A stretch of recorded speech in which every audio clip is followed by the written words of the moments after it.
Hola, bienvenidos a la hora que sea que estén escuchando estos relatos de terror. Deseamos que estén teniendo un excelente momento. Hoy nos unimos a las celebraciones del Día de la Niñez y qué mejor manera de hacerlo que con relatos en donde los protagonistas son precisamente niños. Comencemos. Crecí en una casa ubicada en el centro de la ciudad. Bueno, en realidad era una casa de 2 pisos que los dueños dividieron en 2 departamentos.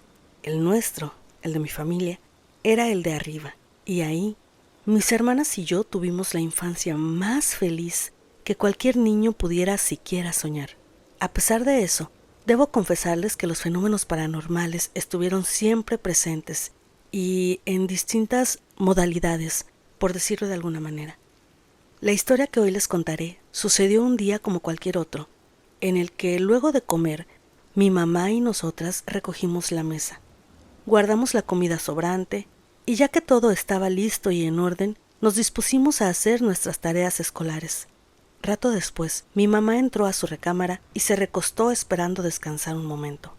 Mi hermana Celeste y yo nos quedamos en el comedor, y entre que terminábamos las tareas y nos distraíamos jugando, por algún motivo terminamos peleando. Ya saben, esas peleas entre hermanas que inician por cualquier tontería. En algún momento comenzamos a correr, persiguiéndonos una a la otra. Corrimos por todo el departamento y terminamos regresando al comedor. Rodeamos la mesa y movíamos las sillas utilizándolas como barreras de protección. Finalmente, quedamos frente a frente y entre nosotras una silla. Entre todo el ruido de las corretizas, mi mamá, molesta porque ya tenía rato pidiéndonos que nos calmáramos, gritó: ¡Ya cálmense, niñas! ¡Qué bárbaras! Están como perros y gatos. Mi hermana y yo empezamos a reírnos. ¿Como perros y gatos?, repetimos ambas entre risas. La frase nos pareció bastante cómica e hizo que de inmediato dejáramos de pelear, quedándonos paradas ahí donde estábamos. De pronto, la silla que había quedado en medio de las dos se deslizó lenta pero firmemente hacia mí. Brinqué hacia atrás y mi hermana hizo lo mismo. En un instante reaccionamos, gritamos despavoridas y corrimos hacia el cuarto de mi mamá. Paranormales, no puedo explicarles el pánico que sentimos, pero recuerdo que ambas terminamos llorando del miedo. Mi mamá, por su parte, le atribuyó lo sucedido a una especie de regaño divino porque nos estábamos peleando. No sé decirles a ciencia cierta qué haya sido lo que ocurrió, pero sé que fue 100% real y que ambas, mi hermana y yo, podemos confirmar lo que vivimos. Gracias por escucharme y tengan por seguro que pronto les contaré una más de las muchas historias paranormales que marcaron nuestra infancia en aquel nuestro lugar feliz. En la universidad tuve un maravilloso grupo de amigos. Éramos muy unidos y solíamos pasar las tardes haciendo nuestras tareas en equipo, así que conocíamos mutuamente a nuestras familias y convivíamos usualmente con ellas. Lo que les contaré sucedió con Ernesto, uno de mis amigos, y la pequeña hija de Manuel, otro de los chicos del grupo. Aquella tarde, Ernesto había estado acompañando a Manuel a hacer algunos pendientes personales, y al final, cuando se disponía a llevarlo a su casa, Manuel se dio cuenta de que ya era hora de pasar a recoger a su esposa y a su hija. Para evitar hacer doble recorrido, decidió que primero pasaría por ellas y después, todos juntos, llevarían a Ernesto. Cuando llegaron por ellas, Ernesto se pasó al asiento trasero del auto y Pamela, la hijita de Manuel, decidió que viajaría junto a él. Se pusieron en marcha. Y mientras Manuel platicaba con su esposa sobre cómo había estado su día, Ernesto y Pamela se adentraron en una plática que, días después, terminaría siendo la charla más escalofriante que te puedas imaginar. Pamela comenzó hablando sobre lo divertidas que eran sus tardes, de algunos juegos que había aprendido y de cómo pasaba ratos de risas con sus amigos, unos amigos que vivían en su casa, junto a ella y sus papás. Por supuesto, Ernesto sabía que en esa casa no vivían más que ella y sus papás, pero, al igual que hacen la mayoría de los adultos ante ese tipo de pláticas, le siguió la corriente. «Ah, ¿cómo se llaman tus amigos?», le preguntó Ernesto. «Paletos», respondió Pamela. «¿Paletos?», repitió Ernesto aguantándose la risa. Sí, confirmó ella. ¿Y cómo son esos paletos?, siguió preguntando Ernesto. Son muy feos, dijo ella. La sonrisa se borró de la cara de Ernesto. Jamás imaginó que Pamela le respondería eso. ¿Por qué feos?, le preguntó. Y Pamela contestó: porque tienen las uñas muy largas, como sucias, y en la boca tienen colmillos y los dientes feos. Algunas veces me dan miedo. Ernesto no supo qué más decir. En ese momento llegaron a su casa, bajó del auto y se despidió de Manuel, de su esposa y de la niña. ¿Los paletos?, se preguntaba a sí mismo en silencio. Entró a su casa y se dispuso a dormir. Días después, por algún motivo, Ernesto recordó aquella plática y, haciendo uso de sus habilidades para la tecnología, accesó a Internet a investigar. Aquí quiero comentarles que en esos tiempos Internet apenas comenzaba a utilizarse en nuestros rumbos.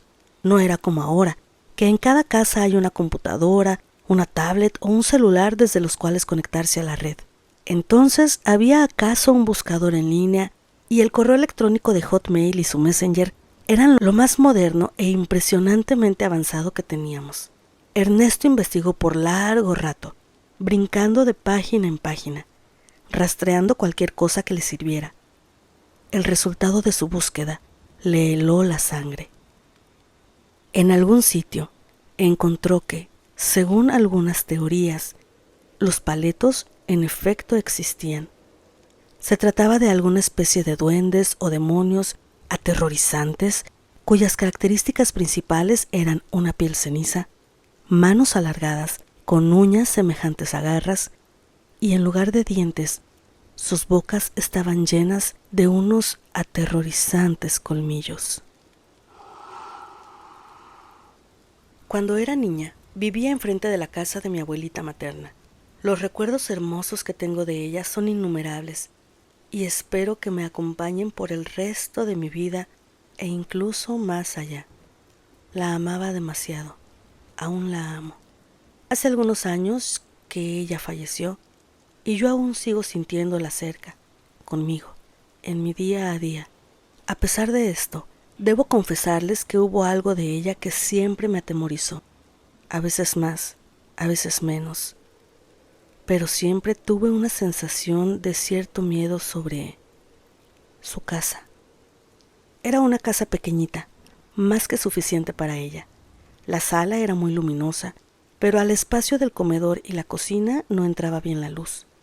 Ahí, junto al comedor, estaba una escalera, y subiendo esta había una especie de closet, también pequeño, con repisas ahí dentro. Girabas como dando la vuelta en U y encontrabas un espacio abierto como un área común, y al fondo de este una puerta de madera que casi siempre estaba cerrada. Era el cuarto de mi abuela. Desde que tengo memoria, esa parte de su casa en la que iniciaban las escaleras hasta que subías y dabas vuelta rumbo a su cuarto, me resultaba atemorizante, y nunca supe por qué. Bueno, nunca en ese entonces, hasta ahora, ya de grande, que entiendo algunas cosas. La historia que hoy les contaré sucedió en los años 80. Yo tendría unos 8 o 9 años y mi hermana 10.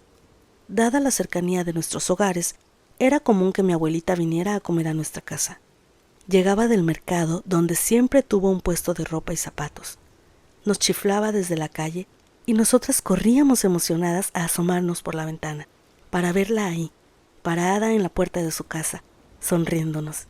Era la forma de avisar que había llegado y de pedir que le abriéramos la puerta de nuestra casa. Venía, comíamos juntas y platicábamos. A veces, cuando algo que quería traernos se le olvidaba en su casa, nos daba las llaves y nos indicaba dónde exactamente se encontraba el objeto olvidado. Nosotras íbamos a su casa y regresábamos de inmediato con el encargo entre las manos. Otras veces, cuando ella salía de vacaciones, nos dejaba las llaves de su casa y nos encargaba que se la cuidáramos. Paranormales, tal vez esté de más decirlo, pero desde siempre mi mamá nos educó sobre el respeto a las cosas ajenas. Y jamás, en todas esas ocasiones, tomamos algo que mi abuelita no nos indicara tomar, hasta que, un día, entre pláticas, nos enteramos de que mi abuelita tenía una ouija. La había traído en uno de sus viajes a Estados Unidos. Mi mamá la reprendió casi entre dientes, en voz baja, tratando de evitar que mis hermanas y yo nos enteráramos. Su estrategia falló, obviamente, y entendimos de lo que estaban hablando. En medio de esa rara fascinación que sentimos al enterarnos del tema, recuerdo haber escuchado a mi mamá diciéndole: «Guárdala bien, donde estas niñas no la vean». Mi abuelita se rió y le aseguró que la tenía bajo resguardo, y que nosotras, sus niñas, jamás la encontraríamos. Evidentemente confiaba en nuestra buena costumbre de no andar husmeando en su casa ni agarrar cosas sin su permiso. Ahora, más de 30 años después, entiendo el grave error que cometimos. Aquello sucedió en un día cualquiera. Mi abuelita estaba de viaje y algún encargo debíamos hacer en su casa. Mi mamá estaba ocupada, así que mi hermana y yo tomamos sus llaves. Salimos de casa, brincamos la calle y entramos, con cierto nerviosismo, a la casa de mi abuela. Después de hacer lo que nos habían encargado, se nos ocurrió la mala idea de buscar la ouija.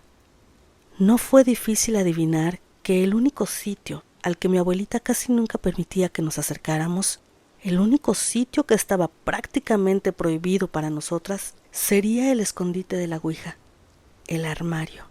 Aquel armario pequeño con el que topabas al subir la escalera. Fuimos a buscar, y en efecto, la ouija estaba ahí. La tomamos, y a toda prisa, temiendo que nos descubrieran mi mamá o mi hermana mayor, regresamos a la sala de mi abuelita. Nos sentamos en el suelo, y, recargándonos en la mesita de centro, empezamos a jugar. O, bueno, al menos eso intentamos. No voy a decirles cosas increíbles como que el puntero se movió sin que nosotras lo impulsáramos o que los objetos a nuestro alrededor comenzaron a volar. Pero, a cambio de eso, creo que sucedió algo mucho peor. Intentamos varias veces, pero nada. La ouija jamás nos contestó. Decepcionadas, la guardamos en su sitio y regresamos a nuestra casa. Las dos prometimos mantener el secreto. Y, buscando la forma de entretenernos, nos metimos a nuestra habitación para jugar videojuegos. Tal vez muchos de ustedes, paranormales, si son de las nuevas generaciones, no conozcan aquellas máquinas antiguas llamadas Atari, que eran lo mismo que los modernos Wii, Nintendo, Xbox y todo eso, pero mucho, mucho más rudimentarios.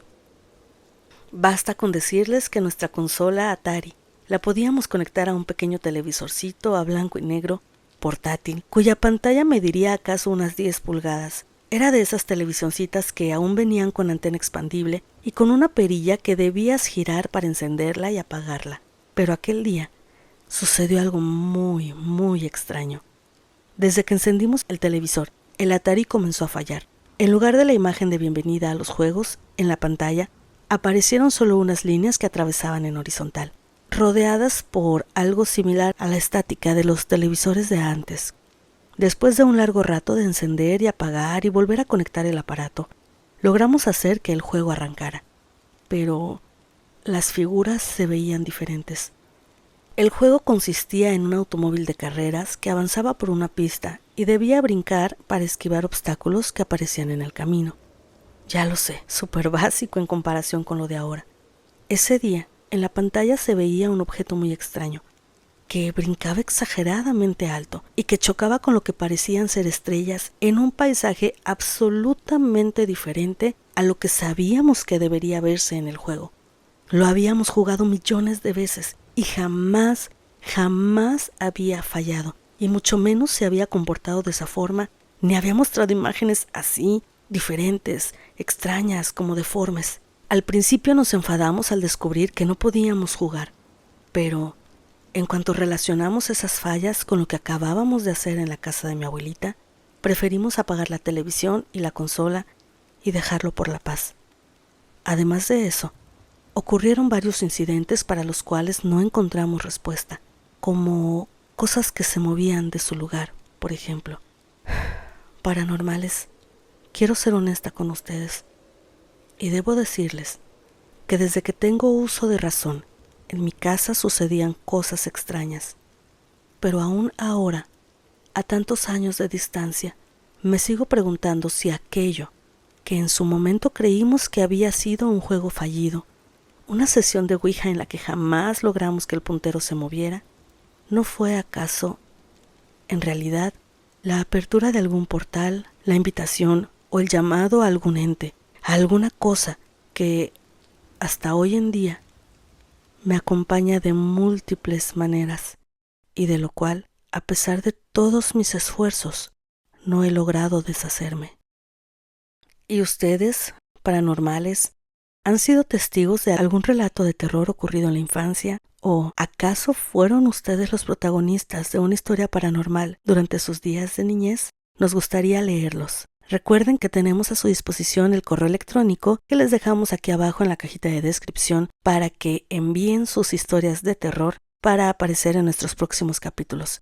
El único requisito, ya lo saben, es que sean historias 100% reales. Gracias por haber venido. Les recomendamos no apagar las luces. No vaya a ser que sean ustedes los próximos protagonistas de la vida paranormal.